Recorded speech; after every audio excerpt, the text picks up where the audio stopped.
Assalamualaikum warahmatullahi wabarakatuh. Alhamdulillahirabbil alamin. Wassalatu wassalamu ala sayyidina wa maulana Muhammadin wa ala alihi wa sahbihi ajmain, amma ba'du.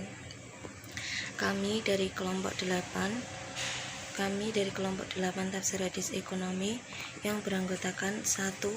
Lita Andriani dengan NIM 2020610071, 2. Admim Nurona dengan NIM 2020610081, 3. Umi Faridatul Alimah 2020610086. Kelompok kami akan membahas tentang penanaman investasi dalam Al-Quran dan Hadis.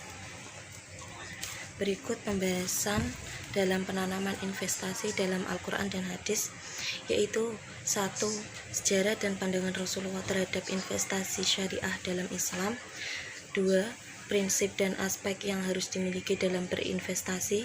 3. Dasar hukum serta akad-akad syariah saat berinvestasi. 4. Produk-produk investasi. 5. Jenis-jenis penanaman modal dalam Islam. Materi selanjutnya akan dilanjutkan oleh rekan saya. Baik, selanjutnya yaitu yang pertama, sejarah dan pandangan Rasulullah terhadap investasi syariah dalam Islam. Jika diruntut dari sejarah hadirnya Islam dan perjalanan perkembangannya, maka penanaman modal adalah bagian yang tidak dapat dipisahkan. Rasulullah memulai risalah kenabian dan pengembangan Islam justru dari aktivitas penanaman modal. Rasulullah menanam modal dalam bentuk sebuah kemampuan dalam dirinya untuk berdagang dan menjalankan amanah dari orang lain yang kemudian menjadi istri beliau, yaitu Khadijah. Bentuk kerjasama ini kemudian lebih dikenal dengan mudharabah. Yang kedua, prinsip dan aspek yang harus dimiliki dalam berinvestasi. Prinsip syariat dalam investasi yaitu prinsip hukum Islam dalam kegiatan ekonomi dan bisnis berdasarkan fatwa yang dikeluarkan oleh lembaga yang memiliki kewenangan dalam penetapan fatwa di bidang syariah. Aspek syariat dalam investasi yaitu 1. Aspek material atau finansial, 2. Aspek kehalalan, 3. Aspek sosial dan lingkungan, 4. Aspek penghargaan pada ridho Allah. Yang ketiga, dasar hukum serta akad-akad syariah saat berinvestasi. Yang pertama, dasar hukum berinvestasi. Investasi menurut Al-Quran terdapat pada surat Al-Baqarah ayat 268, yang artinya perumpamaan atau nafkah yang dikeluarkan oleh orang-orang yang menafkahkan hartanya di jalan Allah adalah serupa dengan sebutir benih yang menumbuhkan 7 bulir. Pada setiap bulir 100 biji.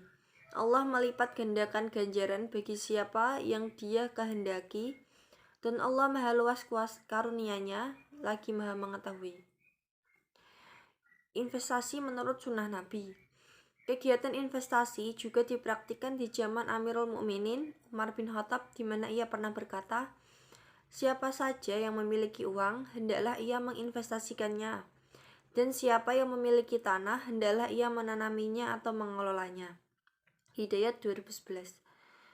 Oleh sebab itu, investasi dalam ajaran Islam tidak dilarang, bahkan dianjurkan supaya memberikan dampak dan manfaat yang luas dengan terciptanya lapangan pekerjaan dan lapangan usaha baru.